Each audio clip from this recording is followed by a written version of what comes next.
Hello internet, welcome back to my channel.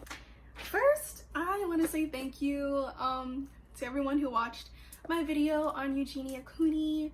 I actually had some really interesting comments and responses on that video. It almost has like 300 views, which is crazy because out of the 8 years I've had this channel, I haven't had 300 views or that many people comment on the video. So that's really cool.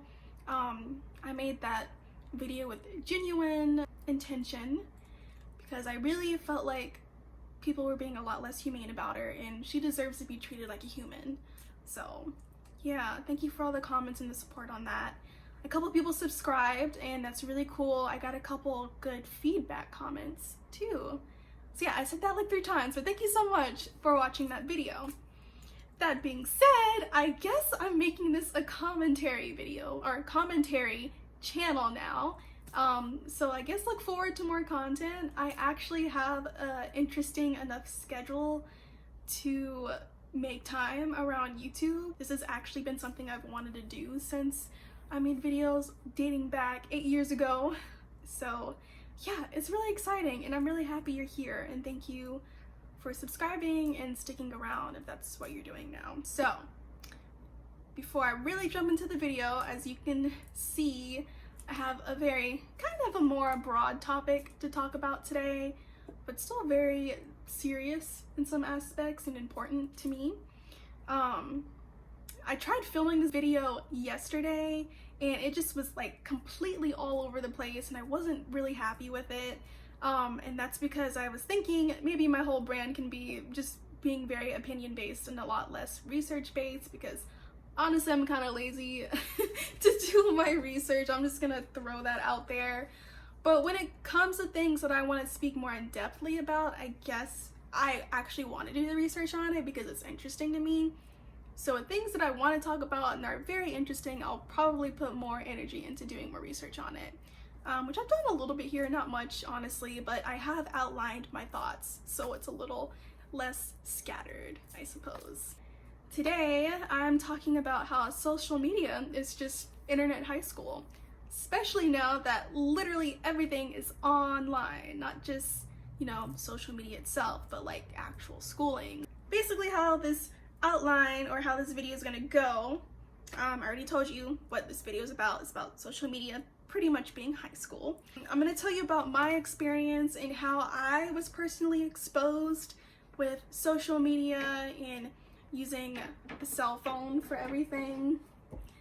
So yeah, and then I'm gonna tell you a little bit about what I think is similar between social media and high school itself and why I link the two and the different aspects of it.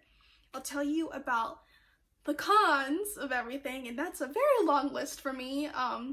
Not that I can really do anything about it because technology always evolves, but I do think there are a lot of cons and a lot more things that need to be regulated. And then I'll end the video with some pros. Let's end it on a positive note here. Yeah, I'll end it with some pros and some of my favorite things about how much we're immersed in social media and how important it has become to our life in society on a literal global scale. That's awesome. Okay, so to jump right into it, with my experience with social media, I grew up with extremely strict parents. I had a flip phone until I was about 17 in my senior year, and they had a very good reason for that, but they were very strict. I wasn't allowed to have MySpace. I got Facebook when I was like 11, but even then I wasn't allowed to post photos of my face on Facebook. Yeah, think what you want about that. It's not too big of a deal. But basically, by the time I turned 17, I was able to purchase my own cell phone, and I bought my own phone plan and everything, and I was paying for my phone and all that. And that's whenever I still had to leave my phone downstairs at night. When I was in school and living with my parents, I couldn't keep my phone in my bedroom when I went to sleep or anything like that. But I still had, you know, access to my phone during the day and when I was at school.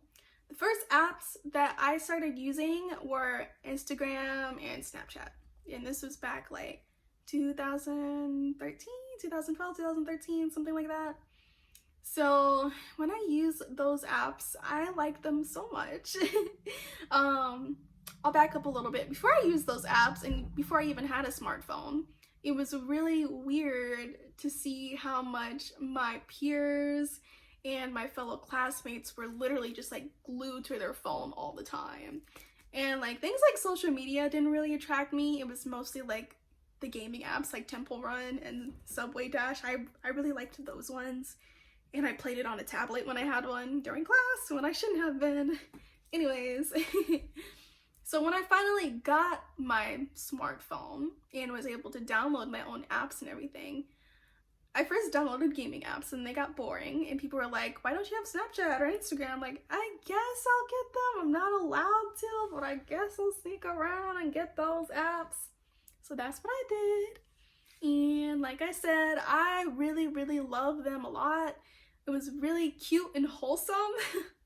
Back when I was in high school, it was very much about, hey, these are my friends. These are the people in my life. I love them so much. We're graduating together. It was literally all about your friends and who you're with. Like literally not just about yourself, but specifically more about who you were with. And then obviously with Snapchat, when they still had like the best friends feature, you could see who was on your best friends list. You can see who else was on your best friends list. And it was very cute and wholesome. So when things started to kind of change a little bit, this is like pre-Tinder, pre-dating apps, I guess. When, you know, you started posting things like Woman Crush Wednesday, Man Crush Monday, also very wholesome. But thinking back on it and looking back on it now, I feel like that was our first step to kind of rating people. Because you were literally rating people, like, this person is attractive, this person is not attractive to me, hot or not. I think there was a hot or not app. I can't remember if that's a fever dream or if that was actually a thing. But I just remember people rating each other all the time. Like, it made me feel very insecure in high school. Then eventually we see a little bit about, you know, fashion on Instagram. People started posting their hashtag LLTDs. This is my outfit for the day. And I still love those very much. Very cute, very wholesome. It was really cool back when people didn't get paid for it yet. It was really nice seeing people like just seeing their outfits that they come up with, and we all kind of wanted to learn how to dress like the most popular person, or if we found another person on Instagram and saw how they dress, we wanted to dress like them.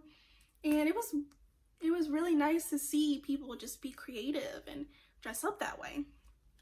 We had things so that's the fashion aspect, is the OTDs. And then the hot or not, or the Woman Crush Wednesday, that's like who's attractive and who likes who. Like, you get those aspects in high school a lot. We also see something called subtweeting on Twitter. So if you don't know what subtweeting was, I think it's still a thing. I just don't think anyone talks about it anymore. But basically you would tweet about someone without actually saying their name. Like, I can't believe you would just uninvite someone to go to the mall with you. That is so rude. And then someone would reply to the tweet like, you know what, you should stop subtweeting and just at me next time.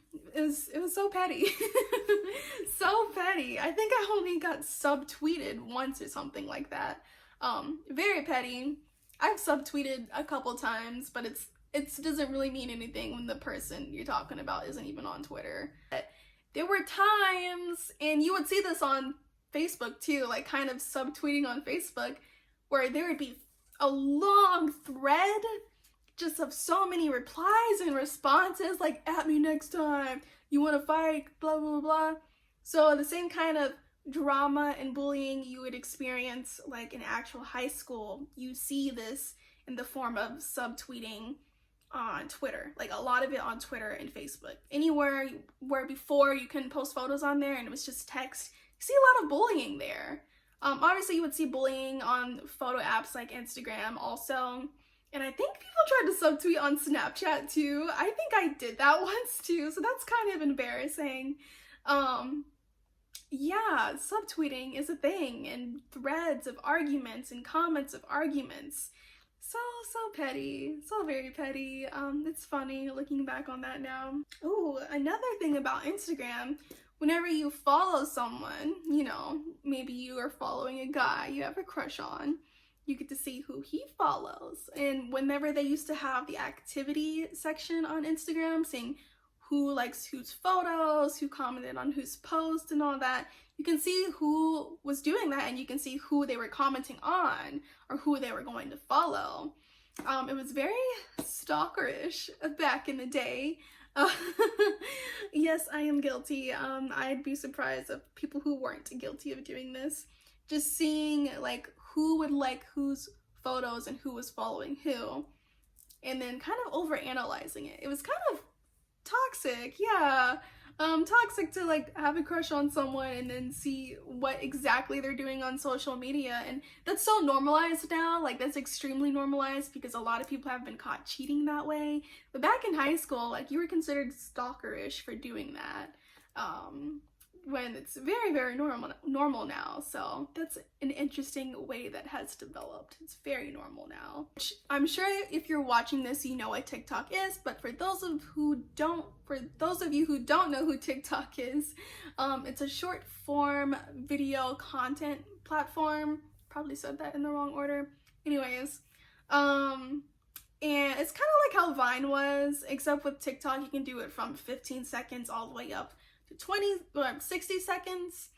Vine was only 6 seconds long, but TikTok, I see TikTok as homecoming a lot of the time because everyone's trying to outdress each other, everyone's trying to outdance each other, you know, everyone's trying to see who has the most sex appeal, which, oh my gosh, it's kind of gross to me because there's so many teenagers on there trying to have sex appeal, and I'm like, I get it, like, you're so horny when you're in high school, but it's just like, oh my gosh, I wish you wouldn't post this about yourself right now.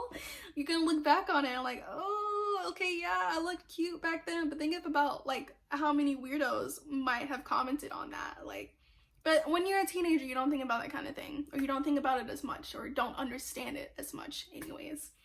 So I see TikTok as homecoming, like who can dance the best, who can dress the best, who can lip sync the best. It's very much competition, and people like Charlie D'Amelio is queen, and I don't know who's the top guy on TikTok. I can't even think of the guys really, but a guy on TikTok would be the king. All these apps. Oh, another thing about TikTok. This is my little bit of research that I barely watched the video at all, but I saw the title and I'm like, oh, she right. So there's another YouTuber, it's Keisha. She just uploaded a video yesterday talking about how TikTok promotes pretty privilege and popularity. TikTok is a popularity contest. That kind of runs in the whole homecoming thing. But yeah, pretty privilege is 100% a thing on TikTok. I watched another video at some point, I don't remember who it is, I'm sorry, who said like their algorithm is centered around Eurocentric and Asian standards as far as appearance-wise and body image-wise. Oh man, yeah, pretty privilege, popularity contest, the popular girls, you know. If you got it, you got it. If you don't, you'll probably get it in like 10 years because that's how puberty works, but people don't realize that, which I'll get into later. Okay, so that's how I relate aspects of high school to social media and different social media platforms. Just to kind of back up a little bit, I'm talking about like all the big social media, so Facebook, Instagram, Snapchat, Twitter, TikTok, Vine, and YouTube. Even though Vine is dead, R&P, I loved Vine. That was my thing. I had like 1,300 followers on Vine, y'all. I was proud of that, but it's in the past now. Now I'm going to talk about cons of a lot of these social media platforms and how it affects the youth, aka like middle school and high school age. You see how it's common knowledge now that a lot of people who succeed on social media, they're getting money for it. I feel like in the past, when I was in high school, it wasn't as much talked about how much money people get paid on social media, or they're a lot more hush-hush about it. They were very much more hush-hush about it. But now it's literally common knowledge that everyone who blows up on social media, they're probably going to end up in a really bad movie in like 5 years or so, probably less than that. They're probably going to get a bunch of brand deals. They're going to talk about their affiliate links down below in the comment or description box. Yeah, so it's very common knowledge now, and that really rubs me the wrong way. I think it's cool that creators can have the freedom and they feel comfortable just being really honest with their supporters that, hey, I'm getting paid for this and you guys are supporting me, thank you. That's great. But there was a point in time where there was a change in things like YouTube and Vine and even TikTok now, where flexing is a thing. Like, you just want to flex, see how many expensive things I have with all my fake friends that I force myself to make content with, so we all get paid. And what this teaches to the youth is that, you know, why go to college? You know, why do any really professional stuff when I can just kind of cheat the system and get famous for dancing? That's not really dancing, it's just hand movements, barely. I mean, they're kind of fun though. I like the TikTok dances, they're fun, but they're not real dances. Anyone can do them, which is great, but like, they're not real dances. But why would I work hard like my parents? Why don't I just kind of take a little shortcut and do something that's probably a lot more fun and just exploit myself on the internet and get paid for it? Get paid a whole lot for it. And I'm 11 years old. Oh, does anyone else see the problem with this? One, I have nothing against people who want to do social media content creation for a living. That's really cool. Good for you. If you're getting paid for that, get that bag. My biggest problem is that these are like literal children under the age of like 18, a lot of the times under the age of 16, like literally exploiting themselves to make money. The issue with that is that they don't know the value of money yet. They really do not. A lot of them do not know the value of money yet, let alone if they get that money, which a lot of them have been getting this money, know how to use it. Like, I'm not exposing my age yet, but I, in my 20s, I feel like I didn't really know how to use money very well until last year, which is really unfortunate because it was right before the pandemic and stressful times. Anyways, learning how to use money is something that should be taught in school, but it's not. You really learn that as you mature, honestly, and if you're fortunate enough to grow up in a family that really like drills that in your brain, like this is how you need to use your money, you got to be smart about it, that's great. But when you're exposed on the internet, you're young and impressionable, and you're exposed to so many teenagers or other middle schoolers who are just so rich and just spending it left and right and just exploiting themselves. That looks like the dream to you. To me, it's kind of gross because I'm like, do you know how many people are watching you right now? There are still sick people out there. Really, really sick people out there. And yeah, it just shows these kids that this is the only way to live. This is the best way to live. I'm not knocking on any like traditional professional careers out there, but I think there are really cool careers out there that are like 9 to 5 that people actually really enjoy. And it kind of makes me sad that, like, I don't know, America's education system with higher education is really, really messed up, but it still makes me sad that people are like not even giving that a chance. Yeah, I don't know, it's a very weird phenomenon to me. It's almost like being lazy, but people work hard to blow up on the internet and make money, but it's all based off of greed. And to look at the older side of that, like people who are actual adults, so I'm talking about like 18 or older, it kind of makes me disappointed in them a lot of the time because their audience a lot of the time is younger. That's where you're getting the most money, is from the younger audience because they don't know any better. And they're doing things and living in these social media content creation houses with people that they don't even like and stirring up their own drama just like high school, all because they're competing with each other and wanting to make more money. It's very, very greedy. Yeah, so it's very greedy, It's very fake. It's ingenuine. We have lost the genuine aspect of content creation, 110%. That breaks my heart. That's really sad that we have literally lost the genuine aspect of content creation.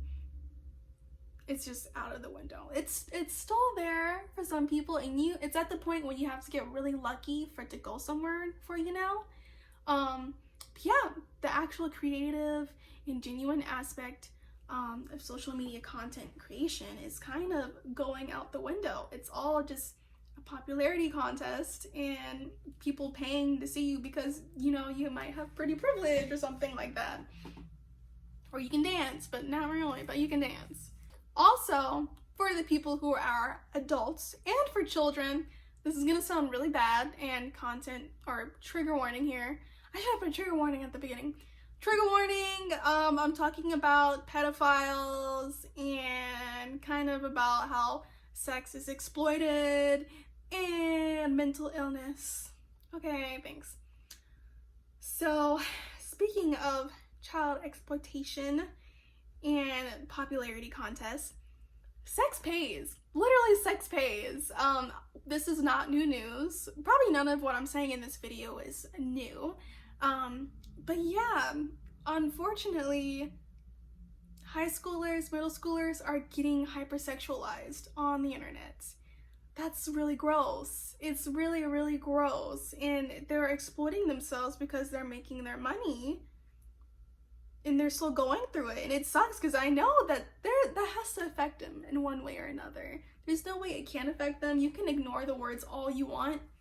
You're going to become insecure one way or another. Especially when you're that young and impressionable still, and you're still literally growing into your body, it's gonna affect you in one way or another. For adults, it doesn't really matter. It's just like, yeah, I'm still a hot adult, it's fine. My sex pays or whatever. But for like kids, that's kind of a big deal. Your body is still like forming and everything. So, romanticizing mental illness. Okay, y'all. Mental illness is a very serious topic. We shouldn't self-diagnose each other. We should be very informed with it, I feel like we're starting to get more informed with it with TikTok and like professionals talking about mental illness on TikTok. That's a really cool thing. But when it gets messed up, you know, back in the day when a girl would, you know, post on Facebook or Twitter like, today is just the worst day ever. If you want to talk about it, let me know. I don't want to talk about it. Yeah, that's on like TikTok now, and I don't know, it's frustrating, and it's good that there's being more awareness brought to it, but it's also one of those things where it's being romanticized. It's very much being romanticized like it was on Tumblr, but in a more relatable kind of content creation, such as video. And I really don't know what we're supposed to do about that. That scares me. Like, just because, don't get me wrong, a lot of high schoolers in that age group go through a lot of emotional challenges, and that's just normal. That's just how your brain is developing, and whenever you have that many hormones running through your body and changing, you're gonna be affected emotionally too. But the thing is, you don't have to. You don't have to have a mental illness. You don't have to like convince yourself to have a mental illness. And this is probably a bad speculation I'm about to make. I feel like some of these kids are getting so affected and seeing things about mental illness so much on the internet that they are convincing themselves that they have it. Because there's something pretty about it, or they might see someone pretty that has it. And that's another topic and solution that's very hard to find, because it's like someone is allowed to talk about these issues that they have, and even though it's a horrible thing that they're going through, someone else is going to find something about it that they want. I don't know, that sounds so bad. I'm really sorry if that's like the wrong thing to say. But I think it's a thing. I think the youth are convincing themselves that they have mental illness because they see so much about it on the internet. And they see so many people say self-deprecating jokes to themselves and they're funny. And it's like, oh, maybe I feel this way. No, don't feel that way. You don't want to feel that way. It's not cute.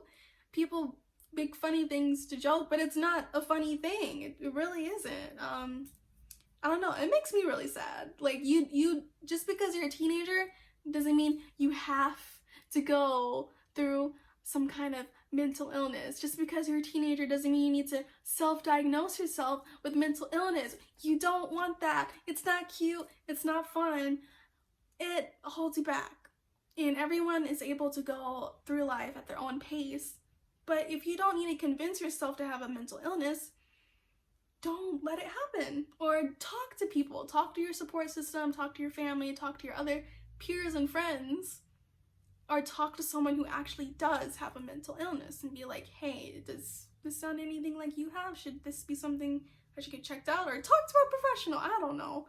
I don't know the solution to that. And that makes me sad. Almost done. I'm so sorry. Okay. This one makes me the most upset. It bothers me. Okay, first let's say I'm really glad there's a lot more awareness around social justice issues being brought to attention on social media now. I think it's awesome, especially since a lot of them are from my generation or who have already graduated and have taken their newfound knowledge and to preach it out into the world and the public to see and like, oh my gosh, that's right. Or maybe not right, but that's ideal. That's an ideal way to see life or an ideal way to understand why there's so many social issues out there and why I feel like I should do something. We're making a good influence by recognizing these things and kind of putting a voice around it, but it's also something that gets seen to the youth as well. And just as much as an ideal social justice view on something is influenced or, given around, just as much as something that is less ideal or we don't want people to think that way is given around. That being said, there are youth or younger people who are preaching social justice solutions or ideals on things like TikTok and Twitter when they're like 15, specifically like 15, 16 or younger, saying these things when they don't even have all of the foundational knowledge about it yet, let alone a lot of them don't know how to form their own opinions yet. Or if they do, that's great, that's awesome. But when you're in high school, you have a very pack mentality mindset. So you're gonna follow the crowd. That's just kind of the trend there. And unfortunately, when you follow the crowd, when you follow the other social justice warriors that you haven't even given yourself the chance to create your own opinion on, it can be harmful. It can still be harmful to other people, or it can kind of exploit yourself and kind of blow up in that way. I think it's important to be young and understand these concepts, but I think it's important to have foundational knowledge before you preach and, practice what you preach. So it bothers me when I see kids having arguments on social media about concepts that they don't even understand yet. I'm like, there are certain things you kind of have to see and experience and live through before you start standing up for them or before you understand why you're standing up for them. And that goes for the far left and the far right. And I don't know the better way to frame that. But yeah, I think that's really important, how impressionable we are. Even if we have good intentions, the youth needs to learn their foundational knowledge to create their own opinion on it too. That's what I have to say about that. That being said, closing out the con side of this video, the pro side is going to be very short. I'm sorry. I think social media needs more regulation. I'm quoting this from Smokey Glow, maybe not quoting, but Smokey Glow, who's another commentator, I really like her. She's talked about how she thinks no one under the age of either 16 or 18 needs to be on social media. I 110% agree. please don't be on social media if you're younger than that age. Please finish high school. Even like between 18 to 22, like, or you're 18 to 24, really, your brain is still forming. You're still going through a lot of emotional things, and it kind of clouds your judgment with stuff. So yes, I wish there was more regulation around which youth can post on social media and what youth can actually kind of gain from social media, I guess. I just feel really horrible about the exploitation of the youth on social media because of how it is today. Okay, so the pros, yay, we've made it to the pros. This is gonna be really quick and simple. There's less loneliness. There's so much less loneliness due to social media. That's awesome. Even though this can be a con too, clicks are a thing, but it's cool because you actually see other people in your side of the community. Like, I love how there's study talk or cleaning talk, frog talk, I think that's a thing too. There's a lot of different sides of TikTok. I think that's really cool. You can find your people there. So yeah, it's a lot less lonely. You can find your group or your clique of people. That's really cool. You can be as creative as hell. You can be so freaking creative, and if you get lucky enough, you can make that your hobby. You can make that your life, and people will support you, like, because they like you a lot. I think that's really cool that that's a thing. Like, people will support your creative endeavors because they've probably never seen it before. It's global. Even though countries like China may have a lot more stricter regulations around social media, we're being exposed to more global videos than we've ever been before. We see how they live, we see what their beauty standards are, which is really cool to see how it differs from country to country. I've seen a lot of Filipino creators blow up a lot more recently on TikTok, and that's really cool to me. So yeah, it's a lot more global. And pro number 5, literally anyone can change their life. Anyone can change your life. Which, like I said, there's very much a downside with that with the youth, but anyone can change their life with social media. You can change your life by starting a business and joining it on social media and strategically posting on there to help your business grow. You can be someone dancing in your room, and the next day you see your video went viral to 100 people, or not 100, to 1,000,000 people, and everyone's wanting to do your dance too because they think you're so cool. People see your style and it's like, oh my gosh, I've always wanted to dress this way. People start dressing like you. That's so cool.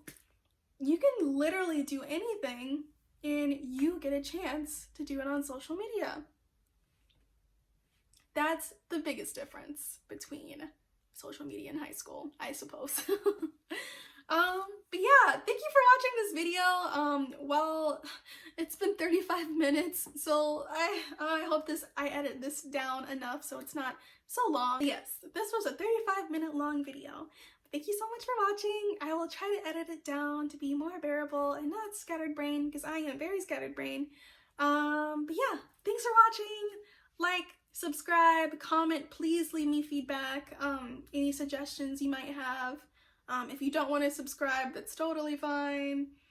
Yeah, thank you for taking the time to watch this today. I hope to see you again in the future, and I guess I'm a commentary type YouTuber. I'm not a YouTuber, but I like making commentary videos. So yeah, thank you.